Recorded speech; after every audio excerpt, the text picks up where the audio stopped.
Good afternoon. I'm Debbie Hersman, Chairman of the National Transportation Safety Board. The NTSB has arrived on scene this afternoon to investigate the accident that occurred at approximately 7:05 this morning on a movable bridge that's owned and operated by Conrail. There is a bridge collapse, a hazmat release, and a train derailment. Our team was notified about the event this morning, and we are working here on scene with officials from the Environmental Protection Agency, the Federal Railroad Administration. We are also working with local officials and local responders. We very much appreciate the support we've received from the Paulsboro police and the fire team who are on scene. The Coast Guard is also working, particularly on the remediation and the cleanup. And so we have a lot of assets here in the community, and we're all working together. This bridge is a freight-only bridge. It's owned and operated by Conrail. It is a movable bridge. I was just down at the accident site less than an hour ago and was able to see the cars and the train. It was a train with 2 locomotives, 84 cars, 7 of the cars derailed, and 5 of those cars were on the bridge. There are 4 tankers that are in the water. At least one of those tankers was breached, and it was carrying vinyl chloride. When you go down to the accident site, you look at the direction of the train movement. On the left side, as the train was moving forward, there's a residential area, and on the right side, it's more industrial with some warehouses. There are 2 cars that are derailed, turned over on their left side. The wheel sets are still up on the tracks, but some of the products that are in those box cars are actually coming out, and they're on the ground. You look over towards the bridge, you can see significant structural damage to the bridge, both the superstructure and the substructure, and there's a pileup of 4 tanker cars in the water. The National Transportation Safety Board is an independent agency. We're charged with investigating accidents in all modes of transportation. We determine the probable cause of those accidents, and then we issue recommendations to try to prevent them from occurring again. We've brought a team of 17 investigators with us here. Most of us have arrived from D.C., Washington, D.C., and a number of investigators are coming in from other parts of the country. We have a number of investigators that will be leading teams with certain specialty areas. We will have an operations group. They will be working to look at the train crew, interview the train crew, talk to the train crew, make sure that we have drug and alcohol testing done and tox samples that are standard practice in transportation accident investigations. We'll be looking at their history, at their training, and then we also have a crew that will be looking at the track. They'll be looking at the condition of the track, the maintenance of the track, the records, the inspections, and identifying the point of derailment. We have a crew that's going to be looking at the mechanical issues. They'll be looking at the train set, the wheels, the braking, whether or not the air brakes and the systems were inspected, and they'll be documenting all of that. We've got a hazmat team here as well. We talked about the vinyl chloride that's been released. That we are certainly looking at that car that was breached and to identify if any other cars might have been breached. I've been told by the officials that are on scene with the railroad that there is still some product in that car that was breached that still needs to be removed before the train cars can be removed from the bridge and the bridge repaired. We want to understand the tanker's conditions, how it performed in the accident sequence, how it was breached, and how we can better design tank cars in the future to make sure that they don't release their product. We've got a recorders team. They're going to be going to the yard where the locomotives are being held, downloading any recording devices on there. We're looking for train recording devices that would give us information about train speed, throttle position, and braking. Often there are other types of recording devices, but we've been advised that there's not a forward-facing camera on this locomotive, but we'll be looking for things like that. We also have a structures engineer who's going to be joining the investigative team, and he will be taking a close look at the bridge structure, at how the derailment occurred. And at this point, I know there are many questions about the cause of the derailment. We won't be determining cause in these first few days on scene.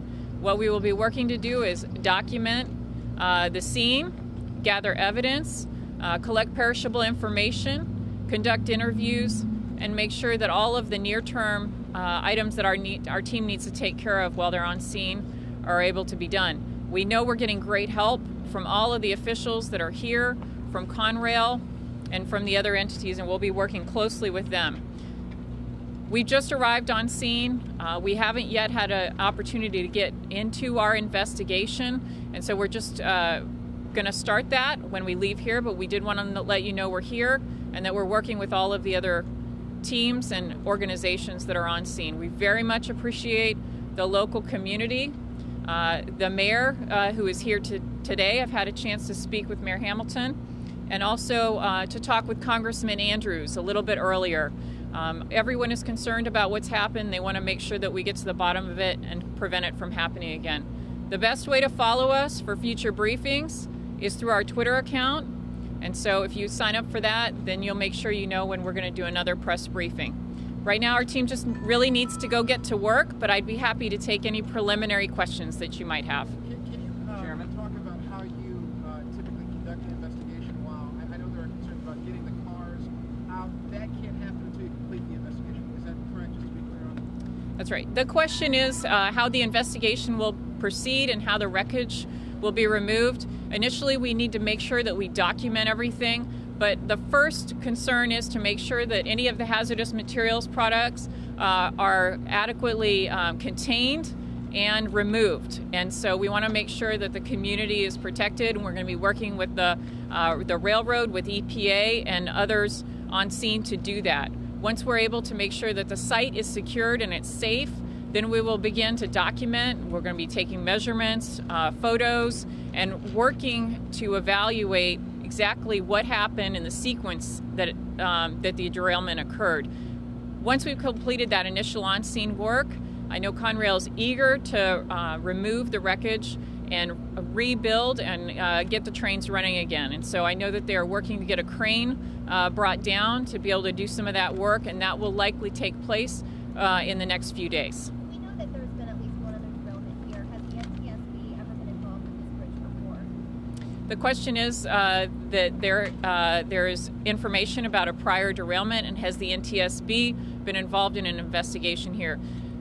The NTSB has been involved in a number of investigations here in New Jersey, but we have not investigated an accident recently involving Conrail, nor have we investigated an accident that took place here in 2009. We are aware that there was another event in this bridge in 2009. I did talk with some of the Conrail engineers. They did have some posts to fail on that bridge. They rebuilt it in 2009. And so we are looking at those records prior to that event in 2009, at the work that was done when the bridge was repaired, and then after, and we will be looking very closely at inspection records associated with this particular bridge over the creek. Chairman, when do you think actual cleanup will begin? Removing the cars, removing the material that's still in the tanker? The question is, when will cleanup begin? Some of the cleanup is already ongoing. They've actually separated the cars that were not directly involved in the derailment.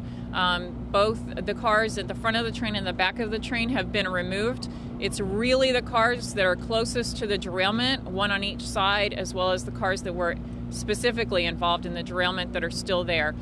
They are going to be probably working over the next few days as we document our work. They're going to be working parallel next to us to begin that removal effort and that cleanup. Again, they've got to work to get that material out of the breached tank car and make sure the other tankers are stable and that the product inside those tankers is maintained when things are moved. And so we'll be proceeding with caution. We'll be working with the other officials on scene. The NTSB is conducting the accident investigation, but it's up to other people to remove the wreckage and make sure that the product has been removed safely. Is it accurate to say that you have to give the okay for that to take place. We were told earlier, you guys are the overseers, and the big concern was that once the tankers that are kind of leaning towards the water, they begin to move those, that there's the possibility that they could be breached like that one other car.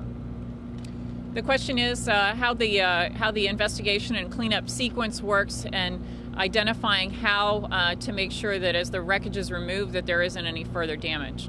The NTSB is going to be conducting our investigation. We want to make sure that we document all of the wreckage as it is now before it's disturbed, and then as it's moved we'll be continuing to work with the railroad and their contractors as they remove the cars. We want to examine each of the cars and understand the damage, and utmost in everyone's mind is the safety of the community and of the people who are responding. And so we'll have to do this very carefully and proceed with some caution. And we will keep you informed as this investigation progresses. Could you just go through the numbers again? You said there were 7 cars that derailed, right? 4 of them are in the water. And the other 3? The question is, again, to go through the cars as we've already identified them, just with a quick walk on the scene and talking with the Conrail officials who were there. This was a train that had 2 locomotives, 84 cars, 7 cars derailed. 2 of them are on the land side. They are turned over on the ground, and they are turned over on the left side of the tracks. There are 5 cars that were on the bridge. 4 of those 5 are in the water. Thank you. One more question. Do we know when the bridge was last inspected by Conrail and when that inspection took place? The question is, do we know when the bridge was last inspected by Conrail and the results of that inspection? We've just arrived. We have requested a great deal of information from the railroad, and we will be looking very closely at the inspection and the maintenance records of the bridge, and we'll be looking at all of the records associated with the train and this property. And so we have a lot of work ahead of us. We appreciate your interest, and we will notify you when we are going to have another briefing. Thank you very much.